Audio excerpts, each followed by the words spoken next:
le tiras cuando sueñas, mexicano? Hacerte rico en loterías con 1 millón.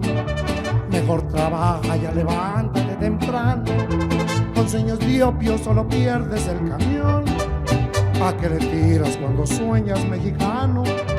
Con sueños verdes no conviene ni soñar. Sueñas un nada y ya no debes nada. La renta está pagada, ya no hay que trabajar. Ya está ganada, la copa es la limpiada. Soñar no cuesta nada, qué ganas de soñar. Estas palabras las escribió un poeta mexicano, llamémosle un poeta urbano, que es el maravilloso Salvador Flores, Chava Flores. Ahí por los años 30, 40, él empezó a escribir sobre la vida cotidiana principalmente de la Ciudad de México, pero que refleja de alguna manera también el pensamiento de esa época de los mexicanos, aunque, insisto, principalmente en la Ciudad de México. Él era oriundo de la Ciudad de México y se convirtió sin quererlo quizá en un cronista de la vida cotidiana de la Ciudad de México. Bueno, el día de hoy yo soy Elizabeth Alcalá, para servirles, lingüista de profesión, ¿sí? Hoy quiero hablarles de un tema interesante que me han sugerido algunas personas sobre las telenovelas mexicanas como patrón social del clasismo, racismo, el aspiracionismo y al mismo tiempo del servilismo voluntario. Este patrón que sirve y es muy efectivo para las clases privilegiadas y también mostrar cómo en la vida real qué efecto tiene.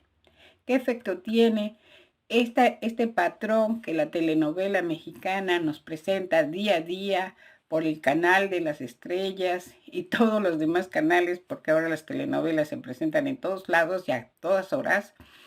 Y déjenme decirles, como dice Ángel Parra, bueno, ya no existe, pero Ángel Parra, un cantante, poeta chileno, hijo de Violeta Parra, cuando habla de la televisión y dice, y por desgracia, dice, a mí también. Es decir, la televisión nos come o nos comía, ahora es el internet, y sin embargo, a mí también. A mí me gusta mucho ver telenovelas, pero yo les voy a decir por qué. Me gusta porque me sirve precisamente para ir conociendo cómo se va perfilando un modelo de supuestamente patrón de convivencia, de cómo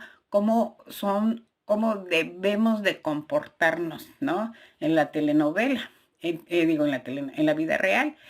Y ahora espero ser clara y espero que ustedes me logren entender a lo que quiero llegar. Si ustedes son observadores de las telenovelas, y si no lo son, yo les sugiero que las vean. Y les voy a explicar rápidamente. Yo soy lingüista de profesión y una de las áreas que nosotros manejamos es el análisis del discurso. Pero también llevamos otras materias en lingüística que poca gente sabe, porque la gente piensa que alguien que estudia lingüística o que estudia lenguaje estudia la ortografía y cómo hay que escribir correctamente. Olvídense de eso. Yo no voy a hablar de eso. En otros videos he planteado mi postura sobre eso. Pero en estas áreas de la lingüística se estudia, además del análisis del discurso, se estudia semiótica, semántica, pragmática, sociolingüística, psicolingüística, antropología lingüística, neurolingüística, en fin, es un campo muy amplio y que esto nos sirve para tratar de analizar precisamente el comportamiento humano a través del lenguaje y el lenguaje a través del comportamiento humano. ¿Sí? Finalmente, lo que nos vuelve seres sociales es el uso del lenguaje.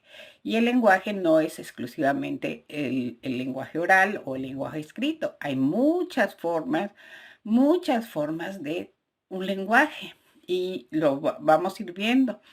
Precisamente la semiótica lo que hace es estudiar los signos, todos los signos, entendiendo como signo todo aquello que nos signifique algo. Por ejemplo, como estoy vestida ahora, pues, ustedes pueden suponer, pues, que aquí hace frío. Donde estoy está haciendo frío y entonces yo me tapo, ¿sí? Porque está haciendo frío. Si alguien se pone un traje de baño, pues será lógico que pensemos que porque hace calor y va a la playa.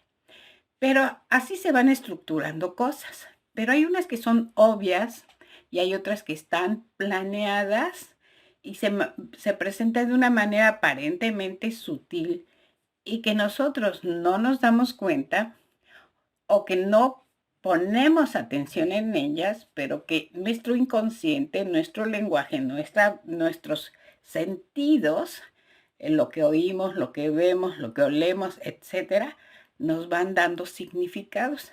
Y esos significados se van construyendo y reconstruyendo, se van construyendo, esta es una visión constructivista, se van construyendo día a día y a partir de eso formamos conceptos. Y a partir de los conceptos formamos ideas generales, ¿sí? Discursos. Y los discursos no solamente son con palabras, formamos discursos y de ahí configuramos concepciones de mundo, ¿sí?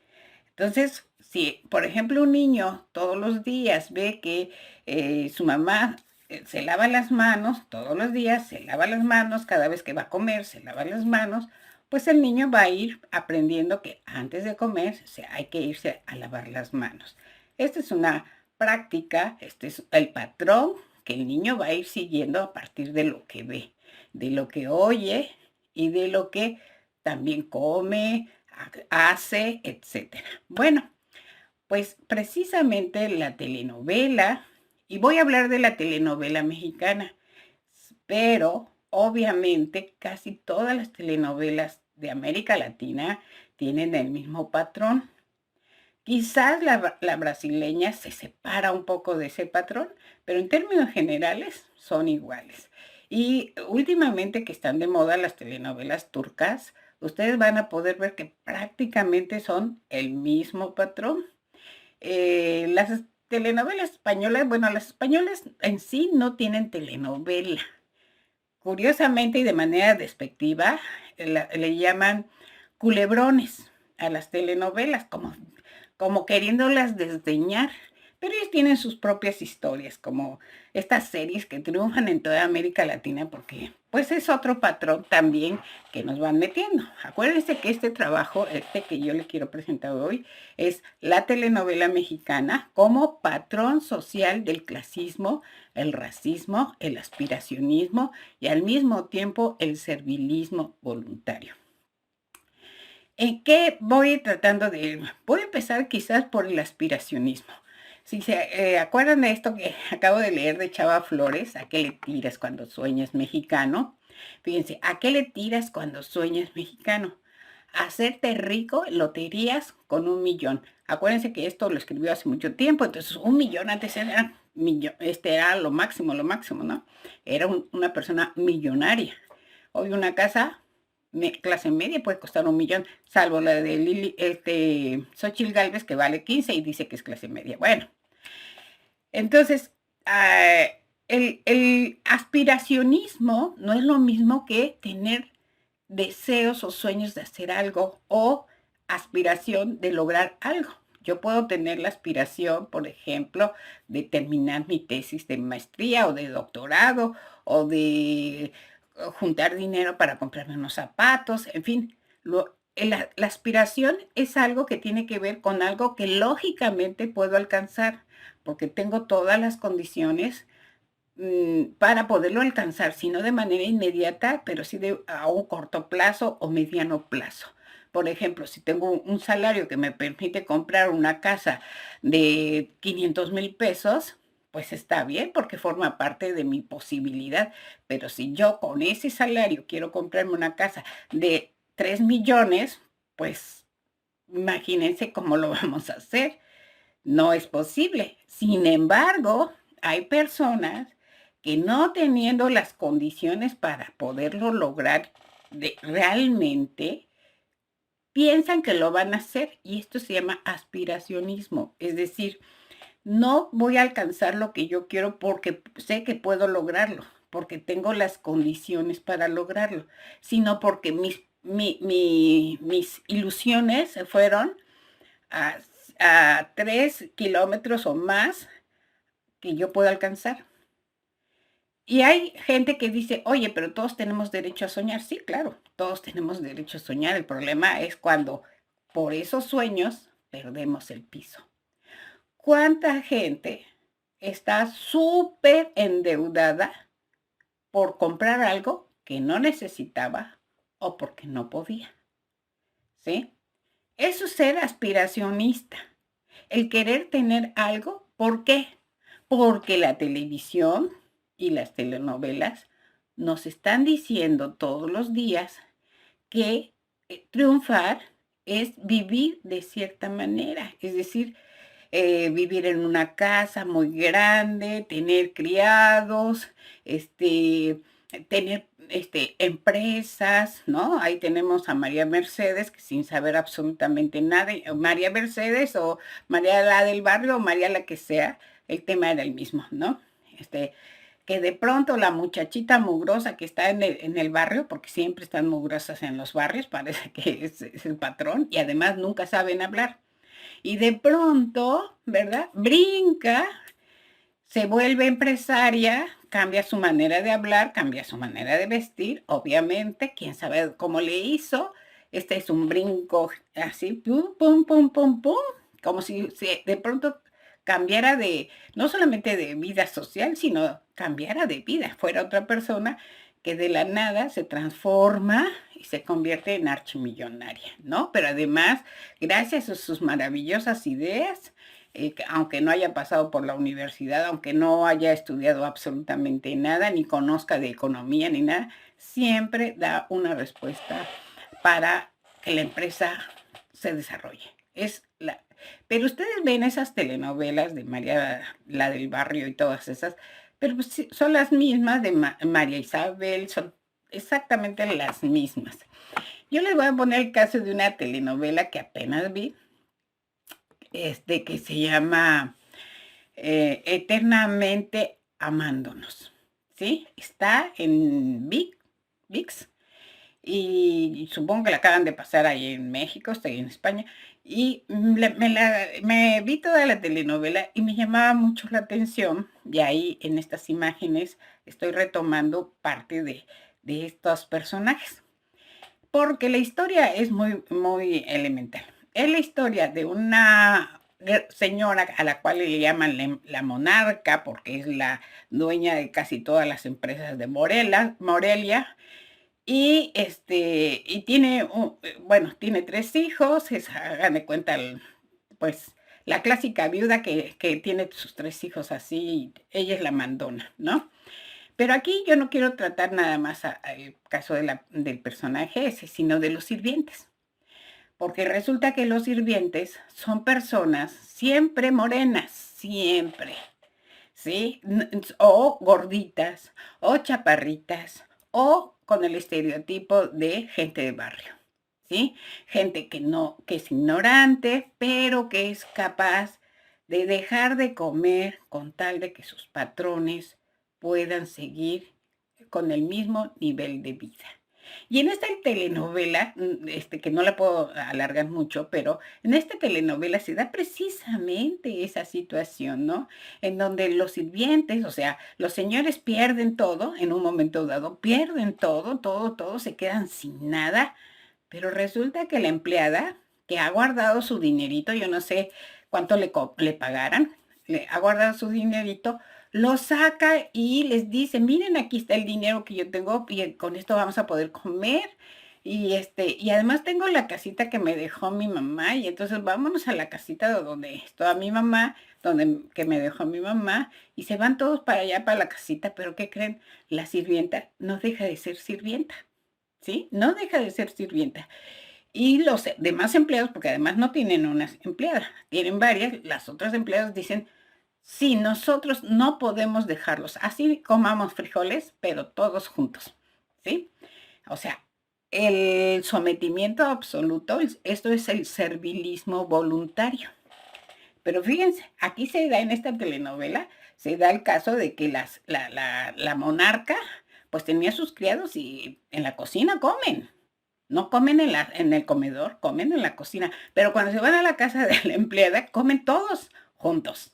Pero cuando regresan después, porque siempre regresan las cantidades millonarias, siempre los millonarios siguen siendo millonarios, resulta que ellas siguen comiendo en la cocina, ¿no? O sea, no cambió nada, no cambió nada para ellos. La pobreza se dio, pero para ellos no cambió nada absolutamente, ¿no? Pero este patrón es casi igual en casi todas las telenovelas, con unas cosas un poquito más amplias o menos amplias, pero a mí me llamó mucho la atención este caso de de los empleados domésticos. Y hay otras telenovelas, hay otra que me acuerdo que se llama Amor Bravío, en donde no solamente el personaje está los ricos rubios de ojos azules o claros o lo que sea, bien así elegantes y etcétera. Y la servidumbre igual, bajita, regordeta, con cabello oscuro, con trenzas.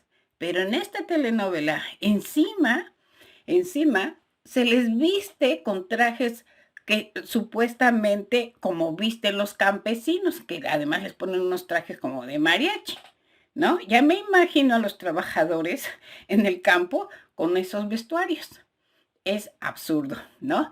Pero encima de esto, si ustedes ven la telenovela, así esté pasando lo que esté pasando, estén alegres, estén tristes, estén en una desgracia, se estén matando, lo que sea, los trabajadores siguen trabajando.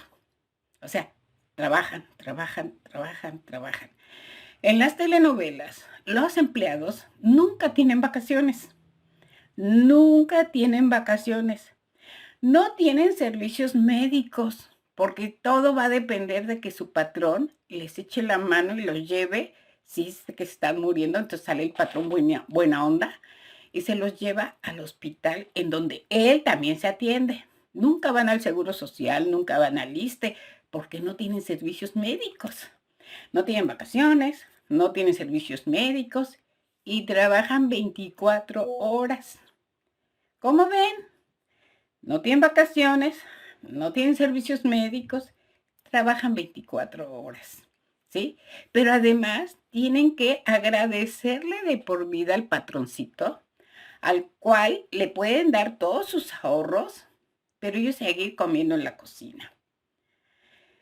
¿Y qué otro patrón hay? Bueno, pues precisamente siempre marcar el tipo mexicano moreno, mal hablado, o sea, no mal hablado nada más de que diga grosería, sino no se sabe vestir, no sabe comer, no sabe, sí, como si la élite, o sea, la gente de dinero, por solo tener dinero, estuviera ya dotado de conocimientos, ¿sí? En cambio, la clase marginal, o sea, entiéndase, todo aquel que no forma parte de la élite, o no se saben vestir, o son aspiracionistas y siempre se van a casar con la rica o con el rico, son con un fenotipo mexicano, morenos, trenzudos, con bigote, etcétera, ¿sí?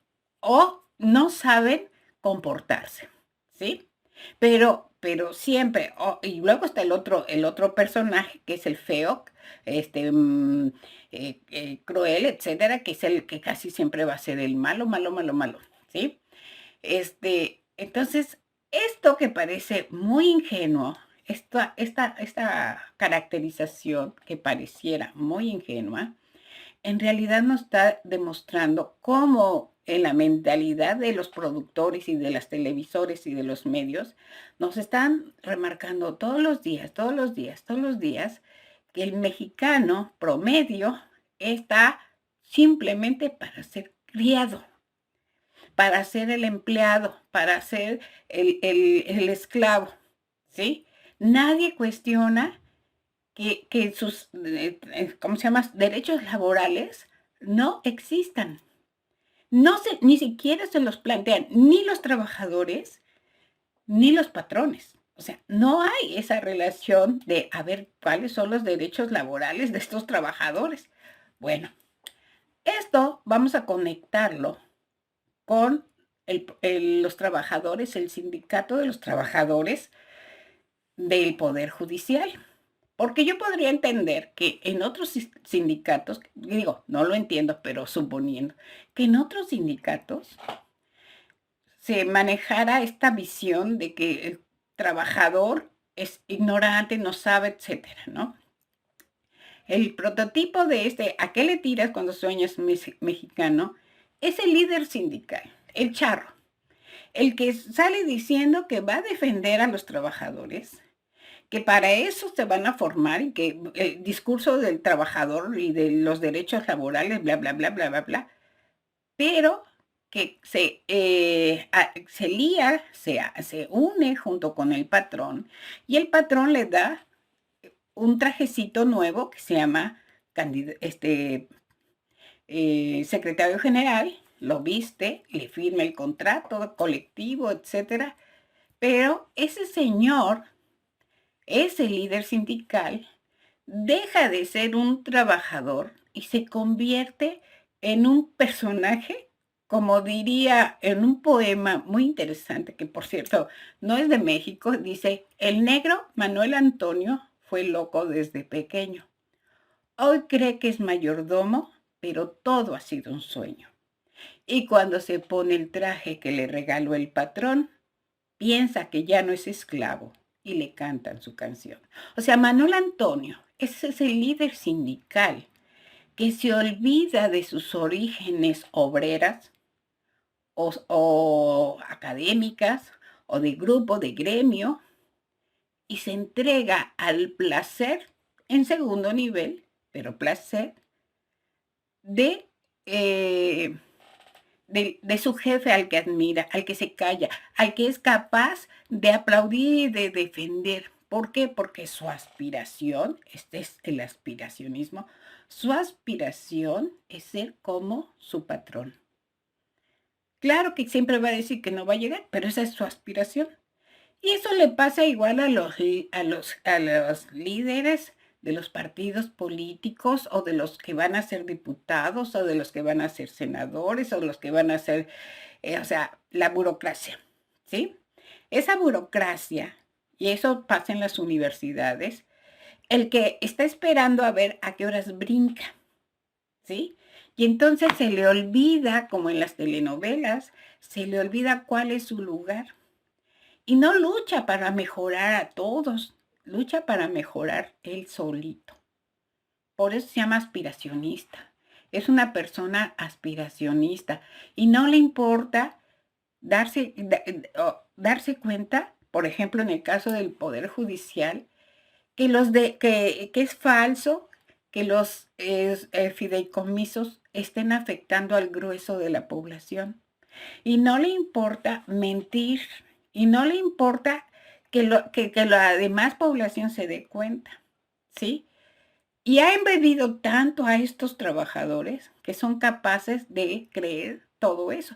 A esto, paréntesis, aclaremos que muchos de los trabajadores del Poder Judicial, ¿por qué no están en contra de estas corruptelas de los ministros y los jueces? Porque muchos de ellos son familiares de los ministros y de los jueces. O de estos señores que son mandos medios, que a su vez pues también tienen familiares. Entonces ahí es todo un conjunto de familias que unos prefieren que les den 2 pesos más a cambio de seguirle aplaudiendo al juez o al magistrado. Es lo mismo, es la misma historia que la telenovela que les acabo de contar y la pueden buscar, ¿sí? La pueden buscar, véanla, porque es muy interesante, es precisamente como este patrón del patrón, ahora sí que de su patrón, el jefe, casi el dueño de sus vidas, ¿sí? Como el caso de, por ejemplo, Ricardo Salinas, que hace su fiesta de cumpleaños y como no tiene quien vaya y le aplauda solito, entonces lleva a todos sus trabajadores a un estadio para que le aplauden. Es así. Y van todos los trabajadores al margen de su dignidad. Esto se llama precisamente servilismo voluntario, porque no es esclavitud de la medida que, en teoría, no van obligados, a menos que vayan obligados, igual que los trabajadores del Poder Judicial. Si van obligados, pues qué tristeza que sean incapaces de organizarse. Es decir, tienen un comportamiento tan infantil, tan triste, ¿sí? Porque a lo mejor piensan que si se rebelan, van a perder el trabajo. Pero claro, si yo me rebelo sola, pues no va a pasar nada. Que yo tengo una denuncia. O sea, yo sí me atreví a rebelarme. Yo presenté una denuncia contra mis jefes, contra la gente que me contrató, ¿sí? Pero si somos todos, a ver, y con eso ya voy a terminar.